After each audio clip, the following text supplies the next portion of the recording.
I3-1। सो I3-1 में आपको संकरण देखना है, आयोडीन का संकरण क्या होगा। तो बच्चों बहुत सिंपल सी चीज हो गई है, तो है ना। हाइब्रिडाइजेशन अगर हमको देखना हो तो हम कैसे देखते हैं, ये संकरण हम ऐसे देखते हैं, I3-1 है, सो I और I, 3 आयोडीन है और उसके ऊपर चार्ज क्या है, -1 है। इसका मतलब इस आयोडीन के बाह्यतम कोश में 7 इलेक्ट्रॉन होते हैं और एक -1 से आ गया, मतलब 1 इलेक्ट्रॉन और ऐड हो गया।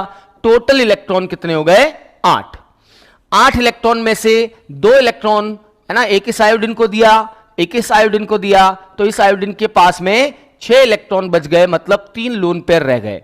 तो इसके पास 2 सिग्मा बंध बने और साथ में 3 लोन पेयर बन गए। तो 2 सिग्मा बंध और 3 लोन पेयर से हम जानते हैं कौन सा संकरण बनता है, sp3d संकरण बनता है। यस, sp3d संकरण होगा और इसकी ज्यामिति जो है वो रेखीय होगी, लीनियर होगी। अभी से बच्चों आपको साथ में सजेशंस भी दूंगा कि आप जिनोन के संकरण एक बार अच्छे से और देख लें।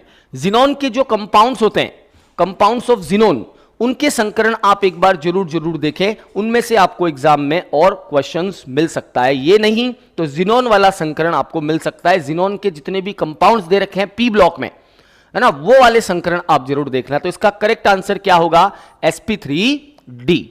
यस, सेकंड ऑप्शन करेक्ट होगा, sp3d। हिंदी में ही बता रहा हूं, संकरण के हाइब्रिडाइजेशन केंद्रीय परमाणु का क्या होगा। लीनियर का मतलब होता है रेखीय।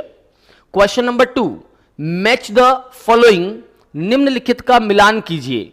कॉलम फर्स्ट और कॉलम सेकंड आपको दे रखा है और उसमें आपको क्या करना है, यस, मिलान करना है कॉलम फर्स्ट और कॉलम सेकंड के अंदर। ठीक है, देखो क्या दिया है, सेल्यूलोज, नाइलॉन, प्रोटीन और सुक्रोज, और उनके सामने natural polymer, synthetic polymer, amide और लिंकेज, एमाइड लिंकेज और ग्लाइकोसाइडिक लिंकेज, है ना। कौन सा सही लग रहा है आपको। तो बच्चों हमको पता है फर्स्ट जो सेल्यूलोज होता है, सेल्यूलोज एक नेचुरल पॉलीमर है, तो P तो आएगा इसके साथ में। प्राकृतिक रूप से कॉटन बोलते हैं इसको हम, है ना। तो ये एक प्राकृतिक बहुलक है और साथ में सेल्यूलोज के अंदर क्या होती है, यस, ग्लाइकोसाइडिक बॉन्ड होता है, जो सभी जो है डाइसैकेराइड से लगाकर पॉलीसैकेराइड में जो बंधन होता है उसको हम ग्लाइकोसाइडिक बंध बोलते हैं। तो सेल्यूलोज के लिए हो गया P और S। नाइलॉन, नाइलॉन हम जानते हैं कैसा बहुलक है, सिंथेटिक पॉलीमर है, तो Q तो होगा, इसके साथ बनाया जाता है हेक्सामेथिलीन डाइअमीन और एडिपिक एसिड से, और साथ में इसके अंदर एमाइड बॉन्ड होता है। सो Q के साथ में क्या होगा, R होगा, QR। ठीक है, प्रोटीन, प्रोटीन में भी क्या होता है, एमाइड बंध होता है, एमाइड बंध होता है ना प्रोटीन में। प्रोटीन क्या होते हैं, पॉलीएमाइड, पॉलीएमाइड होते हैं प्रोटीन, तो एमाइड बंध भी होगा और साथ में प्रोटीन एक नेचुरल पॉलीमर भी है, तो R के साथ P भी आ जाएगा। और लास्ट सुक्रोज, सुक्रोज हम जानते हैं नेचुरल पॉलीमर है, प्राकृतिक रूप से भी सुक्रोज मिलता है ना, केन शुगर जिसको हम बोलते हैं। तो सुक्रोज प्राकृतिक बहुलक भी है और उसमें ग्लाइकोसाइडिक लिंकेज भी होगा। आप देख सकते हो कौन सा ऑप्शन आपको सही लग रहा है।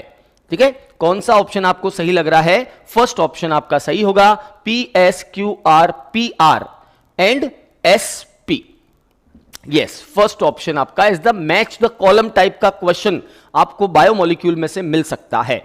पैटर्न समझाने की कोशिश कर रहा हूं, बायोमोलिक्यूल में से ऐसा मैच द कॉलम हो सकता है, सिंगल सिंगल मैच हो सकता है मोर देन वन मैच भी साथ में आ सकते हैं। आइए देखते हैं क्वेश्चन नंबर 3, तीसरा सवाल जो है वो है साइक्लोट्राइमेटा फॉस्फोरिक अम्ल में फॉस्फोरस की ऑक्सीकरण अवस्था क्या होती है। The oxidation state of phosphorus in cyclotrimeta phosphoric acid. Cyclotrimeta phosphoric acid क्या होता है, HPO3, HPO3 होल थ्राइस होता है। इसमें हमको फॉस्फोरस का ऑक्सीकरण अंक पता करना है, तो साइक्लोट्राइमेटा फॉस्फोरिक अम्ल की आप संरचना भी देख ले बच्चों, कैसी संरचना होती है। यह कुछ इस तरह का दिखता है साइक्लोट्राइमेटा फॉस्फोरिक एसिड। हर फॉस्फोरस के ऊपर एक डबल बॉन्ड O और एक OH होता है ना, डबल बॉन्ड O और एक OH होता है। यह साइक्लिक होता है, cyclic compound, double bond O और सिंगल बॉन्ड OH। अब आप देख सकते हो हर फॉस्फोरस के ऊपर ऑक्सीकरण अवस्था कितनी है। कोई डरने वाली बात नहीं है ना, बिल्कुल एकदम नॉर्मल होके सब कुछ अगर अच्छे से तैयार होता है ना, डर उसी को लगता है। जिसकी प्रिपरेशन बहुत अच्छी होती है डर उसको लगता है, जिसकी प्रिपरेशन है ही नहीं उसको काहे का डर, है ना। तो डर लगना भी अच्छा है, अच्छा है कि आपको डर लग रहा है, इसका मतलब आपकी प्रिपरेशन अच्छी है।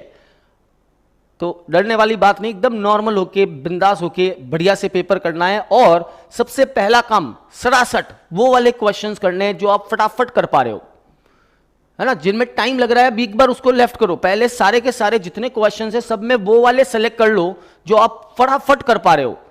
एक बार पढ़ते ही हाँ वो हो रहा है सर, ठीक है, एक बार पढ़ते ही हाँ हो रहा है, इनऑर्गेनिक के खटाखट जहां पे टिक कर सकते हो वो वाले पहले एक बार में करके रख लो, जिससे कॉन्फिडेंस और बढ़ जाएगा। कंटिन्यूअसली फिजिक्स केमिस्ट्री बायोलॉजी तीनों में एक साथ सारे जितने क्वेश्चन आपको एक अटेम्प्ट में फर्स्ट लुक में आ रहे हैं सबसे पहले वो करके रख लो, और की भी भर दो, उनकी की भी भर दो, ओएमआर भी भर दो उनकी। फिर उसके बाद में बचे हुए क्वेश्चंस पे दिमाग लगाओ कि हाँ अब मेरे पास टाइम है और ये क्वेश्चन ऐसे हैं जो मुझे नहीं आते हैं, या इन पे मैं दिमाग लगाऊंगा या इन पे मैं कुछ सोचूंगा, तो वो फिर आपके आराम से हो जाएंगे। ठीक है, तो करेक्ट ऑप्शन क्या होगा, देखो ये बॉन्ड ब्रेक करेंगे तो इस पे +1, ये बॉन्ड ब्रेक करेंगे +1, ये बॉन्ड ब्रेक करेंगे तो फास्फोरस पे +2 आएगा, और ये ब्रेक करेंगे तो फास्फोरस पे +1 आएगा। तो total oxidation number of each phosphorus is +5। ठीक है, +5 ऑक्सीकरण अंक होगा। यस, सेकंड ऑप्शन आपका एकदम करेक्ट होगा। ठीक है, अगला सवाल देखते हैं। नेक्स्ट क्वेश्चन है ग्लूकोज और फ्रुक्टोज को किसके द्वारा विभेदित किया जा सकता है। Glucose and fructose can be distinguished by, किसके द्वारा इनको अपन अलग कर सकते हैं या किनके द्वारा यह पता लगा सकते हैं कि ग्लूकोज है या फ्रुक्टोज है। तो बच्चों सबसे पहला टेस्ट जो है बेनेडिक्ट अभिक्रमक। बेनेडिक्ट अभिक्रमक क्या होता है, बेनेडिक्ट अभिक्रमक होता है कॉपर सल्फेट एक्वस सॉल्यूशन। ठीक है, कॉपर सल्फेट का जलीय विलयन एक्वस सॉल्यूशन, और उसके साथ में सोडियम पोटेशियम टार्ट्रेट नहीं होता, साइट्रेट होता है ना, plus sodium potassium citrate, sodium potassium citrate, sodium और पोटेशियम साइट्रेट, पोटेशियम साइट्रेट। ठीक है, ये होता है बेनेडिक्ट अभिक्रमक। यहां टार्ट्रेट हो ना तब हम उसको क्या बोलते हैं, टार्ट्रेट हो तो हम उसको बोल देते हैं यस फेलिंग अभिक्रमक। तो ये एकदम सही होगा, बेनेडिक्ट विलियन से हम ग्लूकोज और फ्रुक्टोज में विभेदन कर सकते हैं। ग्लूकोज बेनेडिक्ट टेस्ट देगा लेकिन फ्रुक्टोज बेनेडिक्ट टेस्ट नहीं देता है। ठीक है, ल्यूकास टेस्ट तो हम अल्कोहल के लिए करते हैं और नीन हाइड्रीन परीक्षण हम प्रोटीन के लिए करते हैं। Ninhydrin test for protein, protein के लिए नीन हाइड्रीन टेस्ट होता है। ठीक है, तो करेक्ट ऑप्शन होगा इसका फर्स्ट बेनेडिक्ट अभिक्रमक, बेनेडिक्ट अभिक्रमक होगा। Okay, all are correct, no बेटा बाकी सारे सही नहीं हैं। ल्यूकास टेस्ट जो है वो अल्कोहल के लिए होता है, वो ग्लूकोज फ्रुक्टोज यानी एल्डिहाइड कीटोन के लिए नहीं होता है। चलिए अगला क्वेश्चन है question number 5। Which of the following set of quantum number is impossible for an electron. बच्चों जितना मुझे ख्याल है आपको क्वांटम नंबर पे परमाणु संरचना में से सवाल मिल सकता है। क्वांटम नंबर पे बेस्ड जो है क्वेश्चन पूछ सकते हैं कि लास्ट क्वांटम नंबर या लास्ट इलेक्ट्रॉन की क्वांटम नंबर क्या होगी, या कौन सा सेट सही है कौन सा सेट गलत है, जैसे कि मैंने दिया है।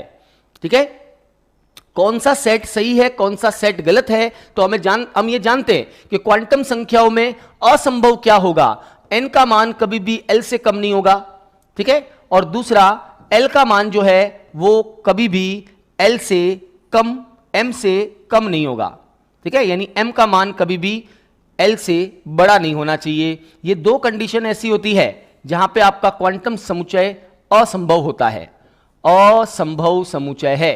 ठीक है, quantum number set is impossible. तो इम्पॉसिबल सेट यहां पर मुझे एक ही दिख रहा है, वो है ये। n का मान 3 है, ठीक है, l का मान 2 है, मतलब सही है। n का मान जो है वो l से ज्यादा होना चाहिए, ज्यादा है। m का मान देखो -3 आ रहा है जबकि ये 2 है, तो ये पॉसिबल नहीं है। फोर्थ ऑप्शन आपका इनकरेक्ट होगा। l का मान हमेशा m से ज्यादा या बराबर हो सकता है लेकिन कम नहीं हो सकता l का मान m से। सो करेक्ट ऑप्शन आपका इसमें फोर्थ ऑप्शन करेक्ट होगा, क्वांटम संख्याओं का समुच्चय। नेक्स्ट